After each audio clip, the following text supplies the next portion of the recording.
Go ahead, you ask me to take us to the movies. Go ahead. Well, what can I do for you? Put that old book away, Dad. Oh, come on. Are these supposed to be pictures? What's that? That, my dear young man, is a picture of the germ that causes tuberculosis. Tuberculosis? TB to you. Oh, that little thing?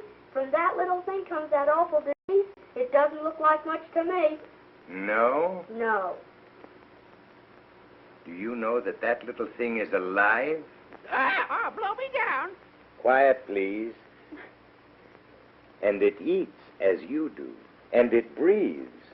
Oh, if that germ could only talk, what a story it would tell. But germs don't talk. No, but suppose he could. Suppose I could invent in my laboratory a special radio that could hear what he might have to say. Yes, that's an idea, all right.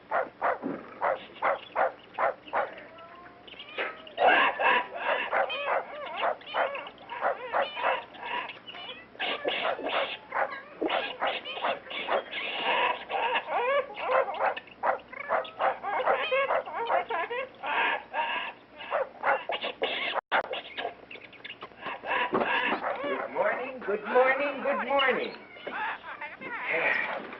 How are you all? Well, I suppose you'd like a piece of this banana, wouldn't you? It's good. Come along. Come on. There you are. There you are. That's a boy. Now, where's my Julius?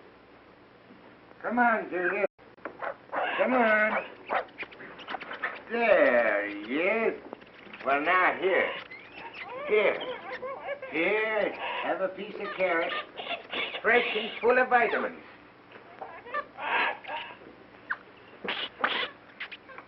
Well. Come along, Oscar. Come on. Come on, Julius. Come on. That's it. Now, can you all be very quiet today? Because I want to talk to TB the germ this morning. Yes, sir. TB the germ. There you are.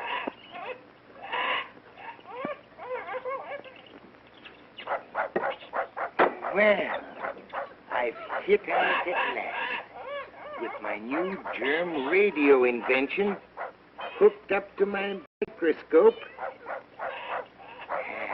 And I've learned germ language, too. Clever fellow, these germs.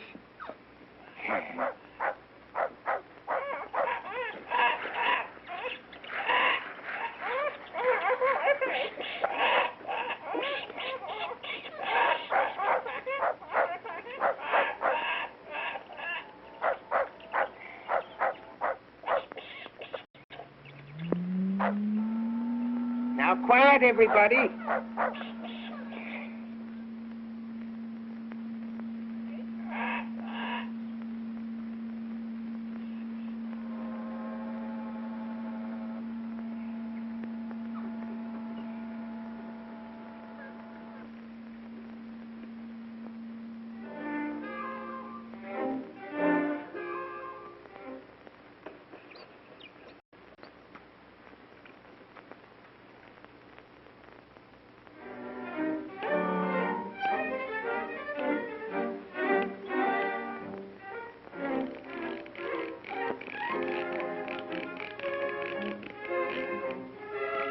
Hello, TB. Why, hello there, Professor. Well, there you are. Tell us about yourself. Sure, I love to talk about myself. Exciting, full of adventure. Your incubator up there is a pretty snug place for an old-timer like me, Professor. But I remember when I was a youngster, I lived in the lung of a nice lady, Aunt Matilda. Yes, of course, old trooper.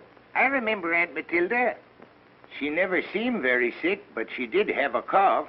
Never thought much about it, though. Didn't she have a little nephew? Righto. Edgar was his name.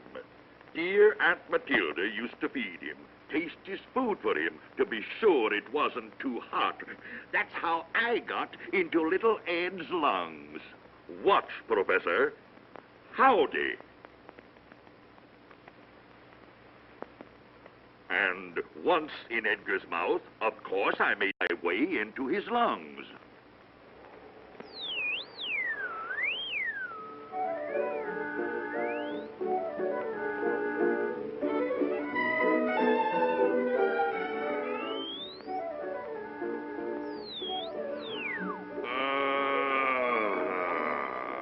Well, what happened then? Gee, Professor, that was a nice place. Edgar's lung.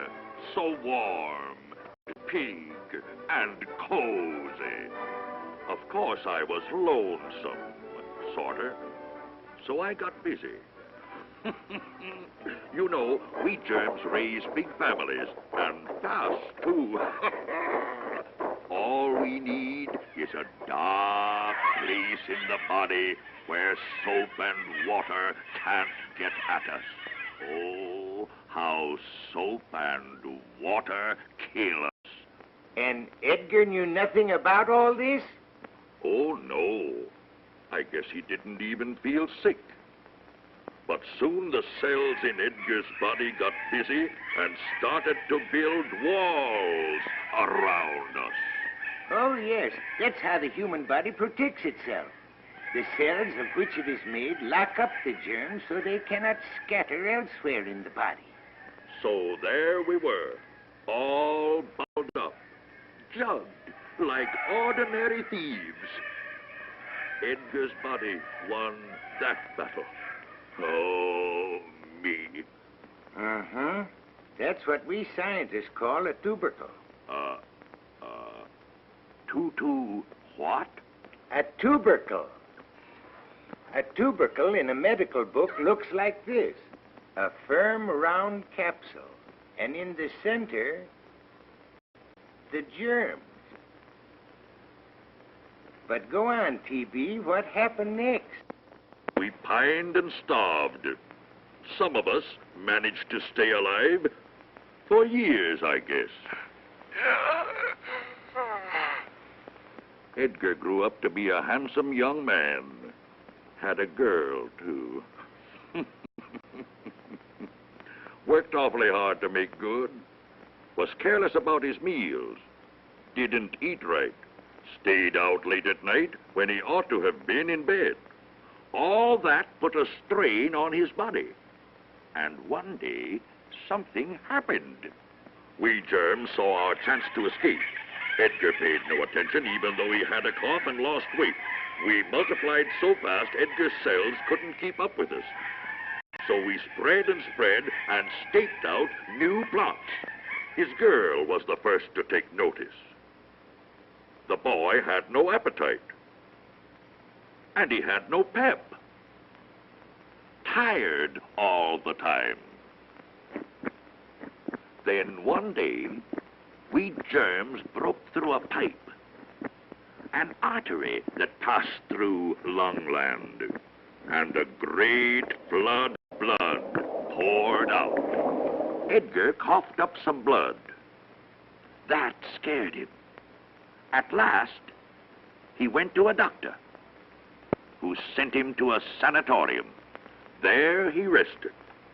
Nothing to do but get his body strong. sad news for us. Oh, yes. I remember Edgar in the sanatorium. That's where I got you, by the way. That's right, Professor.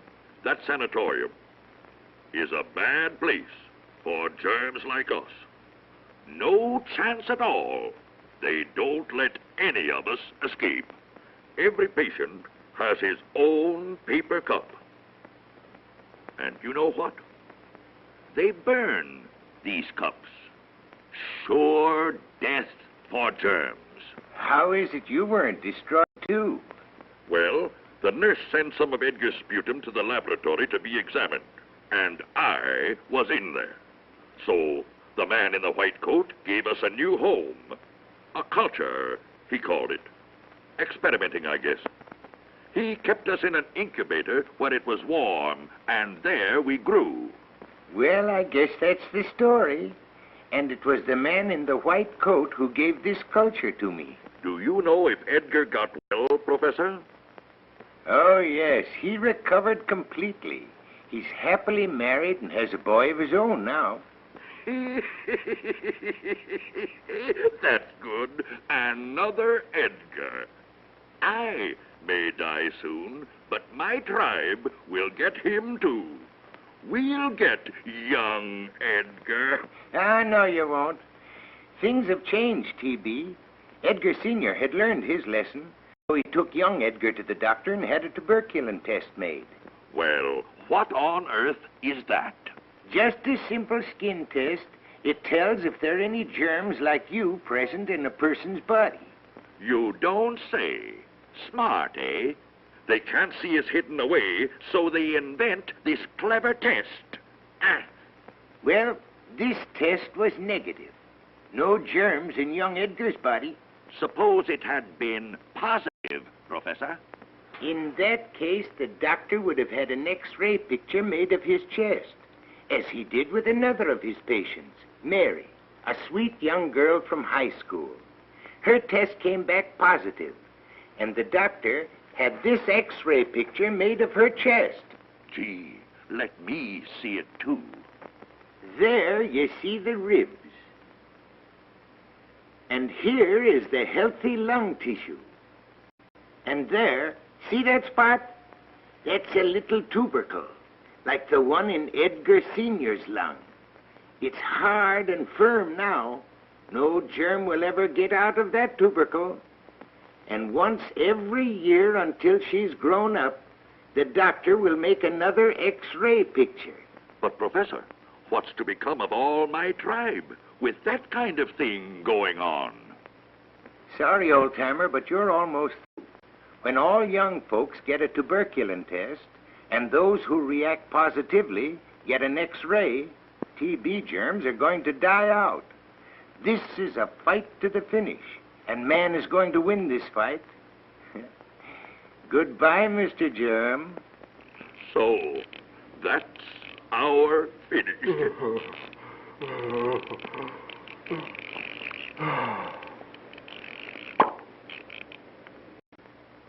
I see the day when tuberculosis will be licked.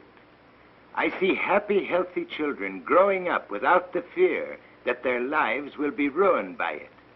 I can see parents happy with grown-up children, parents who in the old days would have died an early death. I can really see this ancient misery disappearing. How about a cookie and a cool drink? Oh, thank you, dear. Oh, Mother, Daddy has just told us another of his wonderful stories. And when we are all grown up, our children are not going to get tuberculosis. Are they, Daddy? No, indeed, my dear.